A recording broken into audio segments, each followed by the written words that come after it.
Welcome to Influencers. Everyone we speak to will be making a difference in some form of cycling or micromobility. Some will be unsung heroes and others people you may already know. Today's guest is FK Day. In case you're wondering, the F stands for Frederick, but everyone calls him FK. FK and his brother Stan started SRAM, which from very humble beginnings has now grown to be the second largest bicycle component company in the world. That in itself is a significant achievement. But through their SRAM cycling fund, FK, Stan and their team are amongst the largest cycling advocacy philanthropists in the world. And then, if that is not enough, FK and his wife Leah in 2004, after the tsunami, founded World Bicycle Relief. 17 years on, and through World Bicycle Relief, millions of lives have been changed for the better through the power of bicycles. Please enjoy FK Day.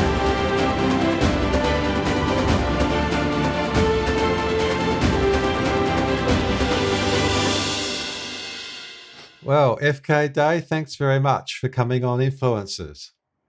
I appreciate that, Phil. Great to see you. Indeed, it's been a long time. So we're going to cover two areas that you're involved with cycling. And the first of those is a little company called SRAM. But let's just go right back to the start. What were you actually doing before SRAM began? God, Phil, you started off with a hard question. That was so many years ago that I'm not exactly sure. Nope, I was trying to get another company or two up and running, but Stan and I had always dreamed of going into business together. So we had thought of a bunch of different ideas that we wanted to start. And he was a weekend triathlete, and I was a weekend mountain biker, and we were living together. And he came back from a ride one day, and he goes, "FK, God, I am going to get killed out there on the Chicago roads if I keep practicing out there and I have to reach down to the down tube to shift my gears." So he goes, "We need to figure out a way to put the shifting right up on the handlebars." So that was like the seed of the idea. And from that became grip shift, and from that became a lot of shifters and derailleurs and brakes and all that. So I've had the privilege of visiting your factories in Taiwan a few times over the years. And somewhere along the line, I saw a photo of you and Stan stripped down to your shorts and no shirts even, sort of basically building a factory or building workshop benches or something. Can you tell me about that? Well, Stan moved over to Taiwan from the U.S. to start our very first factory. And I was starting our European operations, and he would be kind of working around the clock down in Taiwan, and I would fly in periodically to help him. But we were doing everything by the seat of the pants. I mean, we'd all had some experience in manufacturing, but we had to kind of invent it all from scratch. And we made a lot of silly mistakes, and we made some pretty good strides forward, but we're thirsty learners, and we learned a lot and finally got it up and running. So just how small was it when you first, hung out the shingle or opened the door? Like, how small was SRAM or the factory? Well, both. Well, SRAM was nothing when we started, so we had to kind of invent it from scratch. But we did have the benefit of Stan being an MBA, so he got his business degree from Northwestern University here, the Kellogg School.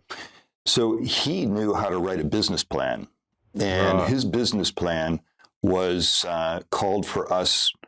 Coming up with this product, we'd sell like 100,000 units our very first year, 300,000 by our second year, and then we'd go live on the beach somewhere. But our first year, we actually only sold about 824 units. a little short of the business plan, and then we had to take most of them back. But but it was the business plan. The business plan called for something great, and we thought we were onto something really, really important. So that kept us driving forward through some of the despair, so to speak, of missing our budgets. So there's been 1,001 startup bike component companies over the past 40 years, say, but very few have reached the heights of SRAM. So what do you think your secret might be? Or if you had one or two key tips for beginners, what would you say? I think, always working off a bedrock of integrity and commitment to each other, support and openness, listening, really listening hard.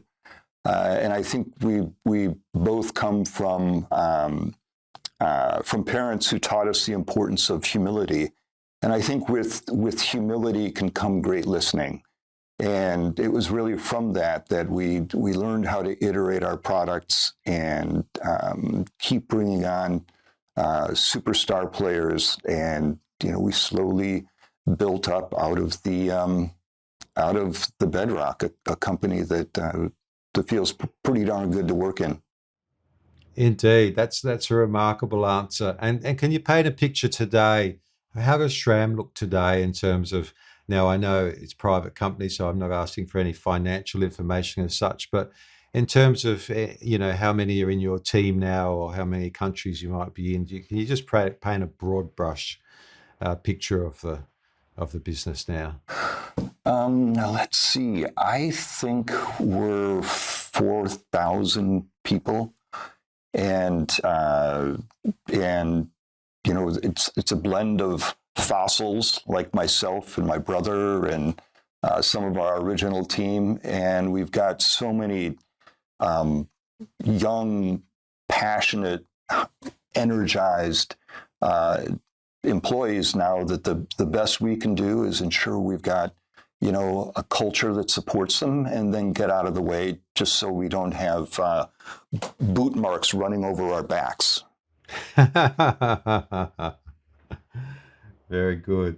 And COVID has placed unprecedented demand on bicycle components. So how stressful has the last 2 years been for you, and how are you coping with all of that? What's it meant for you guys? I think as it all opens back up, it feels so nourishing to be back face to face with team members. It's rough sledding when everything's just two-dimensional and Zoom meetings around the clock. But it feels great to be back together, and it did put a lot of stress on people. And we hired a lot of new people during COVID, and they didn't have the benefit really of growing up in a system so well supported by culture. So now we have to backfill that in to ensure they get steeped in what is the culture of SRAM. It is about integrity. It is about humility and passion, and ensuring that we can transfer that sense of belonging over to them is really so important to all of us. And but we're coming out of it, and that's super exciting. One final thing I'd like to talk about with SRAM is the SRAM Cycling Fund. And you've mentioned the word humility, so you're probably not going to say it, so I'll say it for you. But the SRAM Cycling Fund has donated many millions of dollars to cycling advocacy over the years. And what would be one or two projects that you are most proud to have partnered with, would you think, over the years, or what would you like to say about the SRAM Cycling Fund? Well, I would say, if we're one amongst many great organizations. So, though we've contributed a lot of time and money and hopefully leadership into some really good projects, many other companies are doing it well. So it's not just SRAM. I think the bike industry is so passionate about what we do as an industry, and we really have this unusual key that the bike industry is a small industry, but holding the key to transportation, it is so powerful, and that could be transportation in a city to reduce emissions, to improve the health, to reduce congestion, all the way to transportation in developing countries, so that people can overcome very long distances. But our industry holds that really unique key. It's not the oil industry, which is a zillion times bigger, or anything like that. It's the bike industry that holds this really unique key. And there's not a day that I don't wake up thankful to be working in this industry. That, to me, is a perfect point for us to pivot to World Bicycle Relief. So with World Bicycle Relief, you started with the Indonesian tsunami. Could you talk a little bit about that and what you initially did? Just talk us through how World Bicycle Relief came into being. Sure. So, just like you, immediately following the Indian Ocean Tsunami, we in the organization at SRAM, we were like, God, this is just horrible, such tragedy. And we were really aching inside. And we felt, well, maybe we can, galvanize the organization and raise money and send it to, the Red Cross or something like that. Or maybe we can do something more impactful, leveraging our industry's greatest capabilities and provide transportation to those people who had lost so much. So the oddity is that we called around to most of the leading relief organizations, and we proposed doing a large-scale bicycle program. And all of them said, no, just send us your money. And that's when we decided, and I think it was Stan, I'm scratching my head going, God, this doesn't seem right. And Stan just turns to me and he says, well, you better get on an airplane and go find out. So my wife and I flew over to Indonesia and Sri Lanka and began to ask the same question on the ground. Would a large-scale bicycle program be impactful? And the answer was completely flipped. It was like, you can do a large-scale bicycle program? That would be amazing. So we partnered with organizations on the ground, and we delivered 24,000 bikes and measured the impact. And it was kind of off the charts in three key areas, and that of education, healthcare, and economic development. So that's how we kind of stumbled into it. We had a thought, an idea, we went and tested it, and it proved to be powerful.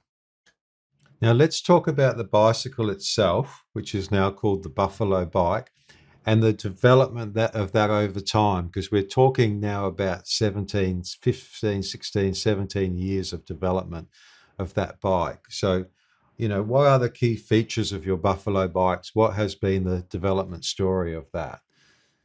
Yeah, so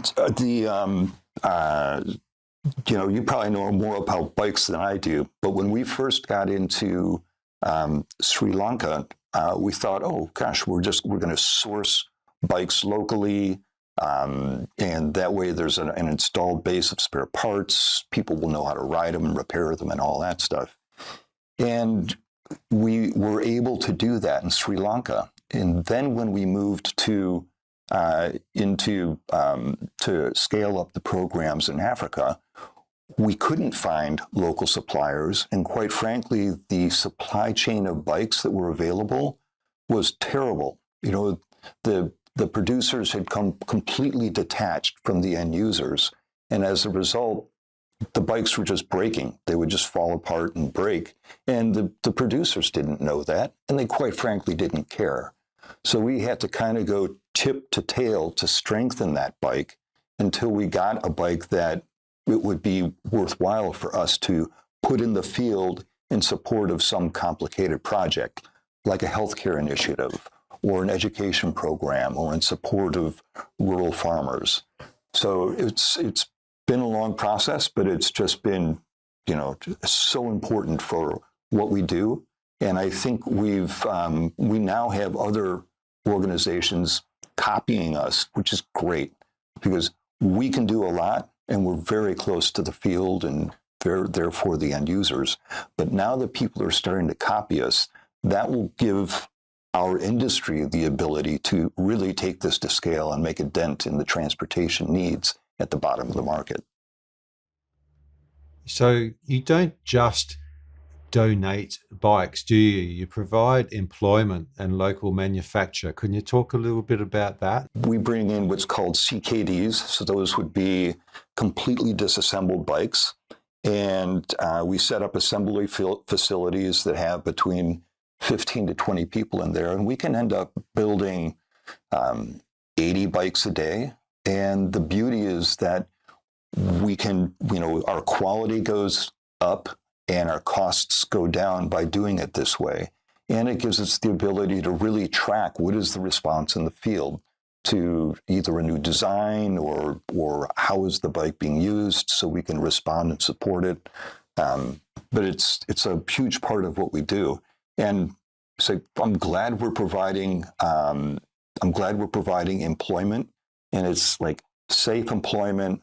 They're paid a very fair wage, and again, our quality goes up and the cost goes down. So that's the primary driver. But I'm super glad that we're creating employment because it's interesting in a way.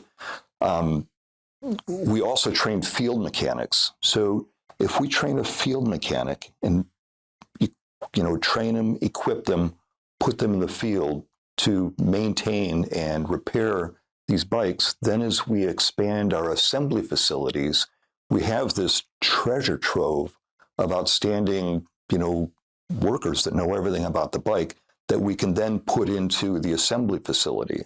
So we have a constant supply of highly experienced people that have seen every method of why a bike gets either wears down or needs repair or all of that.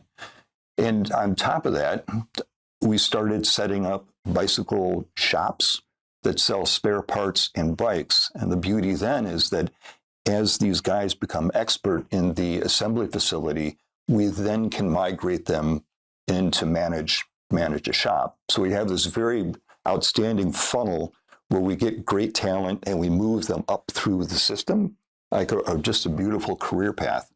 I wish I could tell you it was entirely planned from the very beginning, but we discovered it by listening and watching and supporting what goes on in the field. So how many bikes approximately have you distributed now so far, and what sort of rate of bicycles per year, and has that been affected by COVID?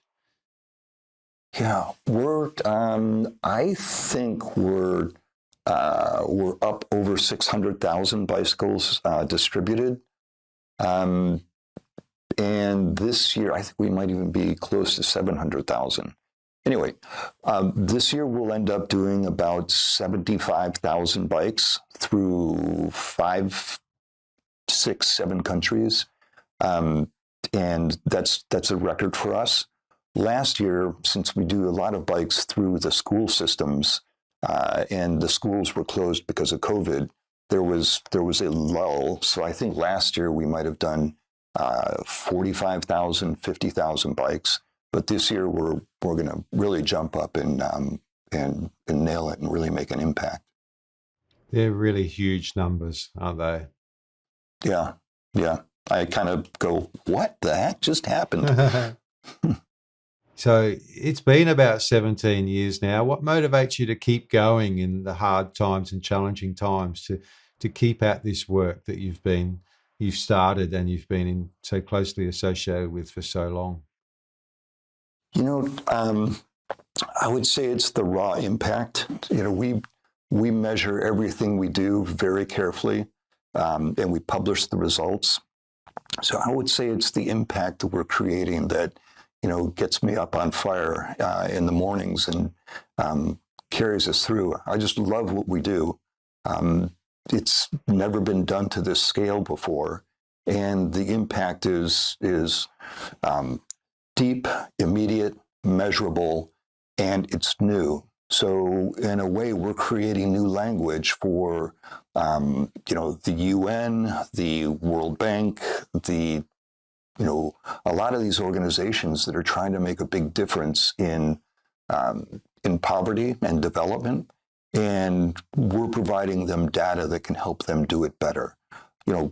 Bikes are pretty darn impactful, and what we're doing is really releasing the power of bicycles into these areas that are so desperate for quality transportation.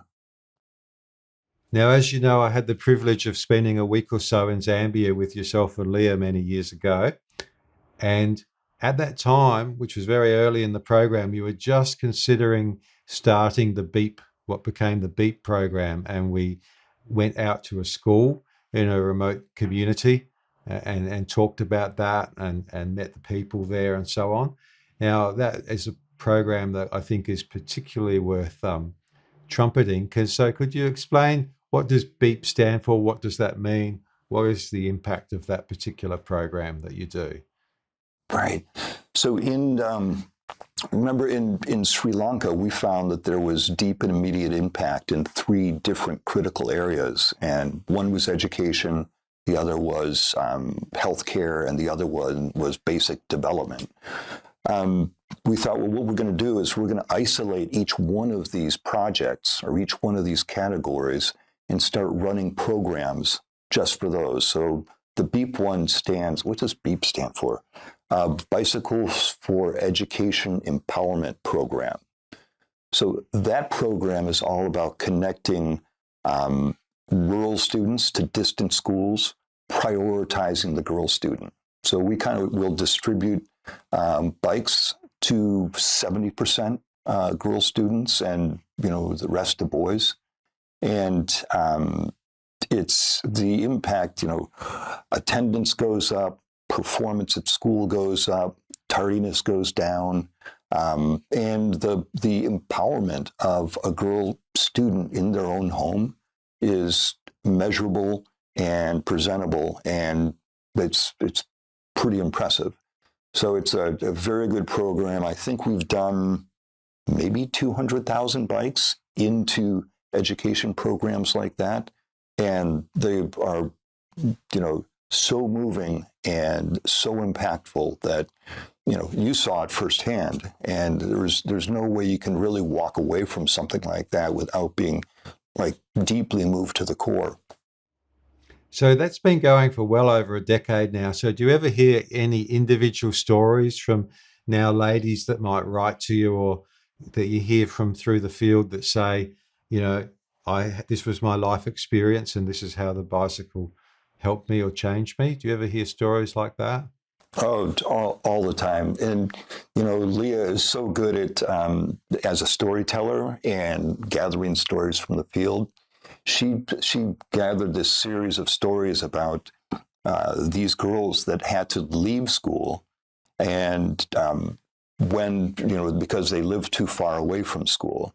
So when the school principal heard that we were going to do a bicycle program for them, that school principal specifically went and found those girls and said, "You guys have got to come back to school.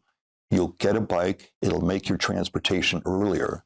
And those girls began returning to school. The alternative, if they had not gotten that bike, if they had not gone back to school, would just be this nasty little spiral as they descend deeper into poverty. So Leah's got beautiful stories about this occurring again and again and again. And it's there's no silver bullets in the world, but I'll tell you, a bicycle in the hands of a schoolgirl fighting for her education is the most inspiring thing I've ever seen. And I remember this one quote from a girl, I think it was in Zambia maybe, or Zimbabwe. She was, "Mobilize me and I will change my world." That's a big deal. That's the power of bicycles. And that's why, I'm inspired and get up on fire. You were inspired. I remember being there with you. And, you just can't turn your back on that. And it's the industry we know and love, yet most of our experience is at the top of the market, Tour de France and the Olympics and the World Cup and all that jazz. But right at the very bottom of the market and the deepest poverty, it makes a difference that changes lives.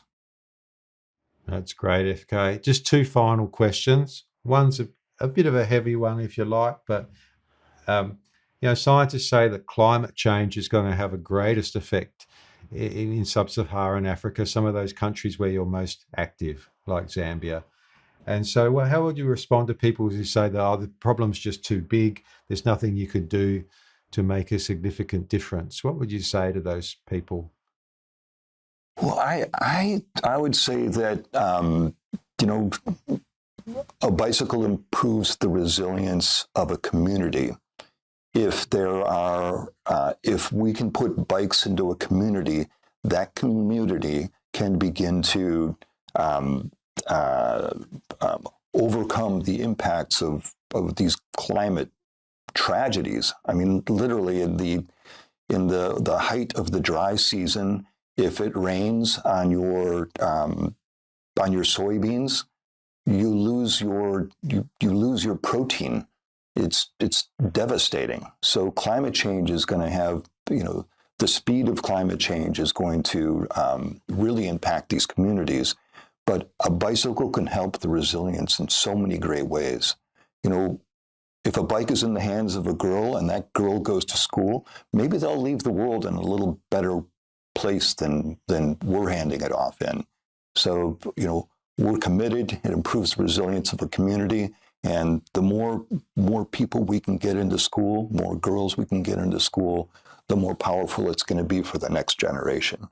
Have you got a few more years left in you, FK, or what's in the future for World Bicycle Relief? I'm aging, Phil, and it's not graceful. You know what? I think that we've got an outstanding team. So if I got plinked by the proverbial bus, our team would just keep sailing right along. But I think where I really believe we're going to go is to a state where if we're doing 1 million bikes a year, one day, maybe not 3 years from now, maybe not 5 years, but if we do our jobs, we will get up to 1 million bikes a year. That won't make a big dent in transportation, but we will have demonstrated the power of bicycles and the impact of basic transportation at the very bottom of the market. And that will cause tens of millions of bikes to go into the market. And that's where the biggest change comes from. That's where this thing takes it to scale. If we can do our job, measure it carefully, publicize it, and have other people copy it, we will have really done our job. Well, FK, you've always been a visionary. So thank you very much for being an influencer. Thank you, Phil. Really enjoy seeing you and speaking with you. No worries. I'll have to catch up with you in Australia sometime. Count me in.